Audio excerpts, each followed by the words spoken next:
Hi friends, উদয়মৌ ব্লগসে তোমাদের সবাইকে welcome জানাই। তো আজ আমাদের দীঘার সেকেন্ড দিন। তো দেখো, সকাল সকাল লিফটে করে আমরা নিচে নামছি, কেন কি এখন আমরা যাব সি বিচে। তো সি বিচে যাওয়ার আগে আমরা একটু মার্কেটে গিয়েছিলাম আর কি, কিছু জিনিস কেনাকাটা করবার ছিল, যেমন ধরো জুতো, তারপর একটা সানগ্লাস, এই আর কি। কেন কি আমরা দুজনেই শু পরে গিয়েছিলাম, তো শু পরে তো আর সমুদ্রে নামা যায় না, সেই জন্য দুজনে দুটো স্যান্ডেল আর কি কিনেছিলাম, হাওয়াই জুতো যাকে বলে। তো সেই জন্যেই আর কি যাচ্ছি। তো আমাদের কেনাকাটি কমপ্লিট, কেনাকাটি করে এখন আমরা সোজা চলে যাচ্ছি সি বিচের দিকে। তো তোমরা আমার হাজব্যান্ডের হাতে নিশ্চয়ই প্লাস্টিকের প্যাকেটটা দেখতে পেয়ে গিয়েছো। তো ওর মধ্যে পুরাতন জুতো ফুতো ঢুকিয়ে দোকান থেকে জুতো মানে স্যান্ডেল কিনে নিয়েই আমরা সরাসরি একদম চলে এসেছি সি বিচে। দেখো কি সুন্দর লাগছে, প্রচুর আইসক্রিমের দোকান ছিল, বেলুনের দোকান বাচ্চাদের জন্যে, মানে সেই লেভেলের। তো আমার মনে হলো একটুখানি ডাব খাই, তো হাজব্যান্ডও বললো যে হ্যাঁ, এত গরম, ডাব খাওয়াটা শরীরের জন্য ভালো, আর দীঘায় এসছি ডাব খাবো না তা আবার হয়। তো দেখো, তো বিচে নামার আগে মানে সমুদ্রে স্নান করার আগে আমি একটুখানি ডাব খেয়েছি, আর ডাবটা অসাধারণ ছিল। আর দেখলাম কি, এটা জানা কথা, পুরী বলো দীঘা বলো, সমুদ্রবর্তী এলাকায় ডাবের দাম প্রচুর কম। 40 টাকা করে নিল ডাব, আর সেটাই আমি তোমাদেরকে বলছিলাম, বেশ সুন্দর। তো যাই হোক, ডাব ঠাব খেয়ে এবার আমরা বিচের দিকে নামছি। তো দেখো, এই যে আমার হাজব্যান্ড আগে আগে যাচ্ছে, আর আমি আস্তে আস্তে ক্যামেরা করতে করতে আর কি পেছন যাচ্ছি, যেহেতু অনেক দোকানপাট বসেছে। আর আমি মানে সত্যি ভাবছিলাম, এত রৌদ্রু, এত গরম, তার মধ্যেও মানুষ কিন্তু মানুষের জীবিকা নিয়ে ঠিক করেই যাচ্ছে বলো। আর স্বাভাবিক, গরম রৌদ্রু দিয়ে তো আর পেট চলবে না, তাই না? এটাই হচ্ছে মেইন কথা। তো এইখানটাতে একটুখানি আমি বলছিলাম যে দেখো, অনেক মানুষ এই বোল্ডার ডিঙিয়ে নেমে গেছে, প্লাস পাশেও আর একটা মানে সমুদ্রে নামার একখানা রাস্তাও ছিল। তো আমি বলছিলাম এখান দিয়েও তো যাওয়া যায়, তো হাজব্যান্ড বললো না, এর পরেরটা দিয়ে চলো। তো এই যে দেখো, আমরা মানে প্রথম যে জায়গাটা দেখালাম সেটা দিয়ে নামিনি, তার থেকে আর ধরো 1 কিলোমিটার মতন হবে, তারপরে আবার একটা এরকম রাস্তা রয়েছে সমুদ্রে নামার, তো সেই জায়গা দিয়েই নামছিলাম। তো এই যে দেখো, এইবারের ভিডিওটা আমার হাজব্যান্ড করে দিয়েছে আমি যখন নামছি। তো সবথেকে বড় কথা কি জানো তো, মানে পুরো সমুদ্রে স্নান ফান বলো, এইগুলো আমরা অতটা ক্যাপচার করতে পারিনি। কেন কি সমুদ্রের মধ্যে ক্যামেরা নিয়ে তো আর যাওয়া যায় না, অসুবিধা আছে, প্লাস জুতো, মোবাইল এগুলো রাখারও একটা ব্যাপার আছে। সেটাই হাজব্যান্ড বলল আমাকে যে চলো খানিকক্ষণ ছবি টবি তুলে তারপর এগুলো জমা করে রেখে তারপর সমুদ্রে মানে যতটুক টাইম থাকবো। তা আমিও দেখলাম যে না, সেটাই ভালো। আর জুতো আর মোবাইল রাখতে ওরা 100 টাকা নিল আর কি, বুঝলে তো, মানে মোবাইলের জন্য 50 টাকা, জুতোর জন্য 50 টাকা। আবার মোবাইল ছাড়ানোর কি সুন্দর নিয়ম, মানে পাসওয়ার্ড দিতে হবে, আবার যখন মোবাইল ছাড়াবে তখন সেই পাসওয়ার্ডটা বলতে হবে, এই রকম। আর যাদের পাসওয়ার্ড দেওয়া যদি না থাকে তাকে নতুন করে ওই সময় পাসওয়ার্ড দিয়ে নিতে হবে। তো এই হলো ব্যাপার। তো দেখো, তো ওইগুলোই বললাম যে ঠিক আছে, আগে একটু ছবি টবি তুলে নিই, তারপরে না হয় মোবাইল জমা করব। তো দেখো, কত বাচ্চাদের মানে বেলুন আর টুপি, চশমা, এইগুলোতেই ভর্তি। স্বাভাবিক ব্যাপার, যেই পরিমাণ রৌদ্রু না, মানে অসম্ভব, টুপি ছাড়া সম্ভবই না, বিশেষ করে ছোট বাচ্চাদের টুপি চশমা ছাড়া একদম চোখ মুখ গাল মানে জ্বালা করে ওঠার উপায়। আমারই সেরম হচ্ছিল। তো এবার আমি যাচ্ছি সমুদ্রের দিকে। তো তোমরা দেখো, আর এই দেখো পাশে কত রকমের ফল বিক্রি হচ্ছিল, জুস বিক্রি হচ্ছিল। তো খুব ভালো লাগছিল। তবে কি, সমুদ্রের একটা হাওয়া চলে, তো যেটাতে একটু আরাম লাগে, এছাড়া আর কিছু না। কিন্তু হাওয়াতে আরাম লাগলে কি হবে, রোদ্রুর চোটে না আমরা জাস্ট মানে কি বলবো, মানে পাগল হয়ে যাওয়ার জোগাড় হচ্ছিলাম আমরা। তো এই যে একটুখানি আমরা ফটো শ্যুট করছিলাম এই আর কি। তো দেখো এইবার আমরা যাচ্ছি একটু সমুদ্রের দিকে।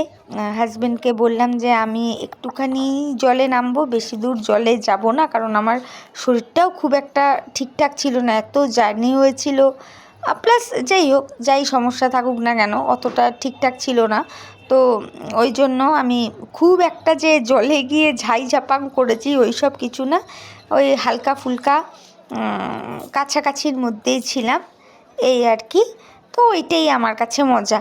আমি পুরীর সমুদ্রে যত আনন্দ করেছি সেই তুলনায় বলবো দীঘাতে এসে অতটা করতে পারলাম না, মানে সমুদ্রেতে নেমে।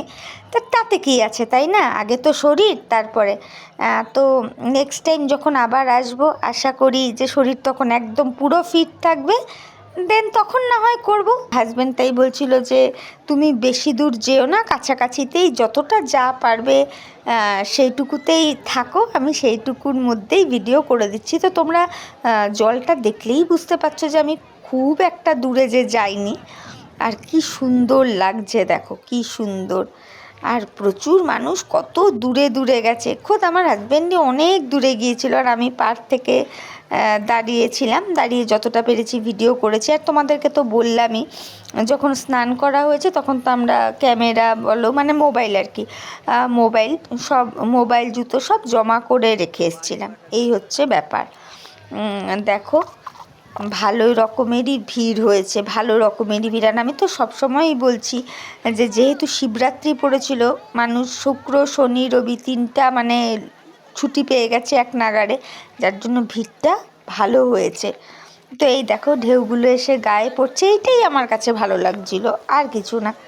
তো দেখো প্রচুর মানুষজন, আর তারপরে কত ছোট ছোট বাচ্চাদের সেই গাড়িগুলো দেখলাম, সেই যে রিমোট কন্ট্রোল গাড়ি আর কি। তো যাই হোক, তো এরপরে আমি হাজব্যান্ডকে বললাম যে ঠিক আছে, তুমি তো অনেকক্ষণ আমার হয়ে মানে আমার ক্যামেরা করে দিলে, এরপরে তো মোবাইল জমাই রাখতে হবে, তাহলে এবার তুমি একটুখানি সামনের দিকে যাও, আমি এবার একটু ভিডিও করে দিই।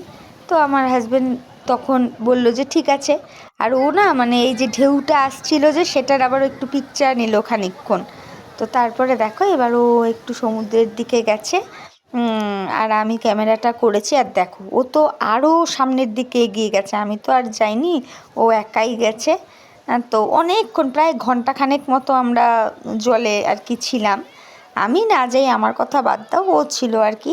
তো স্নান ধান করা হয়েছে, খুবই এনজয় করেছি। তো ওই যে একটা কথা বললাম না, মানে শরীর স্বাস্থ্য যদি ঠিক থাকতো হয়তো এই জিনিসটা আরও ভালো করে এনজয় করতাম এই আর কি। আর ওই যে বললাম পুরীতে মানে র্যান্ডাম আমরা আনন্দ করেছিলাম, র্যান্ডাম, সেই তুলনায় অনেকটা কম আর কি বলতে পারা যায় দীঘায়। বাট দীঘার সমুদ্র বলো ঢেউ বলো সবই ভীষণ ভীষণ ভীষণ ভালো লেগেছে। তো এরপরে ছবি টবি শ্যুট করার পরে উদয়নকে আর কি আমি বললাম যে তুমি তো এবার স্নান ফান করবে, প্লাস আমিও করবো, তো চলো তার আগে একটু আইসক্রিম খাই, আইসক্রিম খেয়ে ঠেয়ে তারপর যা করার করো, মানে তারপর সমুদ্রে স্নান করতে যাওয়ার যেও, এই আর কি বললাম। তো দেখো খুব সুন্দর কুলফি মালাই বিক্রি করছিল, তো ওইখানটাতে একটুখানি কুলফি খেলাম, খুব সুন্দর বানিয়েছিল, বেশ ওপরে আবার বাদাম টাদাম ছিটিয়ে দিয়েছিল, বেশ টেস্টি। আর উদয়ন যেটা খেয়েছে সেটার ওপরে একই জিনিস, কিন্তু আমারটায় বাদাম দেওয়া ছিল আর ওরটাতে পাইনঅ্যাপেলের ফ্লেভার দেওয়া ছিল, তোমরা দেখতেই পাবে। আর পুরো না ঠেসে ঠেসে কুলফিটা দিয়েছে, যে মালাইটা আর কি পুরো ঠেসে ঠেসে দিয়েছে। তো দেখো সেটাই তোমাদেরকে একটুখানি দেখালাম, বেশ টেস্টি ছিল। আর এত গরমে ডাবের জল, মালাই কুলফি, এইগুলোই ভালো লাগে, মানে ভাত ডাল এইগুলোর প্রতি মানে কোনো ইচ্ছাই করছিল না। মানে আমি যেটুকু টাইম দীঘাতে ছিলাম আমি পরিষ্কার হাজব্যান্ডকে বলেই দিয়েছিলাম যে বেশি ভাত ঠাতের দিকে যাবেই না, যত হালকা ফুলকা খাবার হয় ততই ভালো। তো এই যে দেখো ওই যে ওর বললাম না পাইনঅ্যাপেল দেওয়া ছিল উপরে, পাইনঅ্যাপেলের ফ্লেভার, কি সুন্দর ডিমের কুসুমের মতো লাগছে তাই না? তো এই আইসক্রিমটা খেলো আর আমি ওটা খেলাম। তো এবার আমরা স্নান ধান করতে গেলাম। তো স্নান ধান কমপ্লিট করার পর এবার আমরা যাচ্ছি হোটেলের দিকে। তো গেট আপ দেখেই বুঝতে পারছো যে সমুদ্রে স্নান ধান করে যাওয়া হলো। তো গিয়ে আমরা ফ্রেশ হয়ে নিয়ে এবার আমরা যাচ্ছি লাঞ্চ করতে।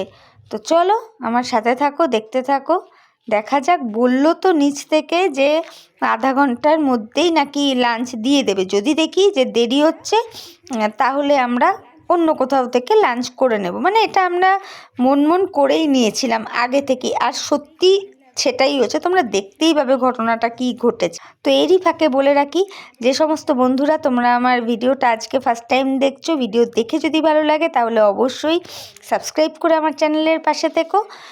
আর আমার পুরাতন বন্ধুদের বলবো, তোমরা অবশ্যই কমেন্ট করবে যে ভিডিও দেখে তোমাদের কেমন লাগছে, লাইক করবে, শেয়ার করবে, পাশে থাকবে, এইটুকুই বলবো। তো দেখো নিচে মানে চলে এসেছি, যেই রেস্টুরেন্টটার কথা বললাম আমি, মানে যেই হোটেলে রয়েছি তাদেরই এই রেস্টুরেন্টটা। তো এবার রেস্টুরেন্টে বসেছি, আর আমাদের ওপর থেকে খাবারের অর্ডার করাই ছিল। তো আমরা এবার সেটার জন্যেই মানে একটুখানি আমার হাজব্যান্ড আর কি বলতে গেল যে আমরা চলে এসেছি। ওনারা নিজেরাই বলেছিল যে আধ ঘন্টার মধ্যেই চলে আসুন। তো এসে দেখলাম কি, ওই যে তোমাদের আগে বললাম যে মানে অসম্ভব দেরি। তবুও প্রায় আধা ঘন্টা মতো ওয়েট করেছি। এবার দেখো বন্ধুরা, একটু রেস্ট করব, তারপরে তো আবার বিকেলেও বের হওয়ার ব্যাপার আছে, তাই না? সেই জন্য মানে বেশিক্ষণ বসিনি, এই যে আবার একটু তোমাদের সামনে এলাম। দেন আমরা দেরি দেখে সামনের মানে রাস্তার বিপরীত দিকের রেস্টুরেন্টেই গেছি। ছোটোখাটো রাস্তার একটা হোটেল, সেখানে আমি এই যে বিরিয়ানি খেয়েছিলাম, বেশ সুন্দর বিরিয়ানি, খারাপ নয়, চিকেন বিরিয়ানি। আর একটা ডিমের কারি ছিল আর কি, মানে ডিমের কারি আর কি নিয়েছিলাম, যেহেতু আমি চিকেনটা খাবো না। ওটা হাজব্যান্ডকে দিয়েছিলাম, আর বলেছিলাম যে ওই আমি ডিমটা দিয়ে বিরিয়ানিটা খেয়ে নিব, এইটুকুই। আর হাজব্যান্ডের খাবার এখনও দেয়নি, তো ওর খাবারটা দিলে সেটাও তোমাদের সাথে শেয়ার করব। ও নিয়েছিল হলো ভাত, তারপর ডাল, তরকারি আর পমফ্রেট মাছ।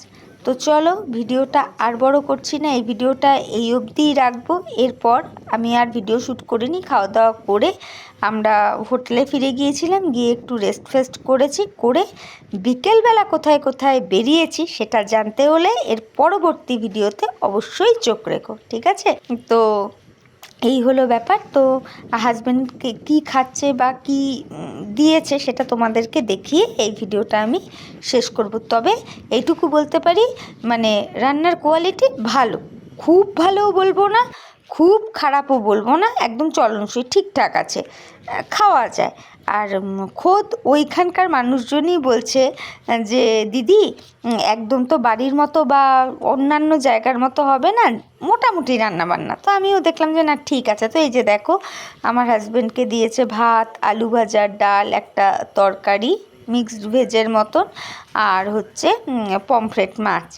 এই বেশ ভালো, খারাপ না। তো আমিও জিজ্ঞেস করলাম ওকে যে কীরকম বলো খেয়ে, তো বললো যে না বেশ ভালো। তবে পমফ্রেট মাছের সাইজটা কিন্তু সেই লেভেলের। তবে কি হোটেলেরই তো একটু কড়া করে ভাজা। তো যাই হোক, নো ডাউট ভালো খাওয়া দাওয়া হয়েছে। তো চলো এরপরে আমরা কোথায় গিয়েছি সেটা জানতে কিন্তু নেক্সট ব্লগে চোখ রেখো। টাটা।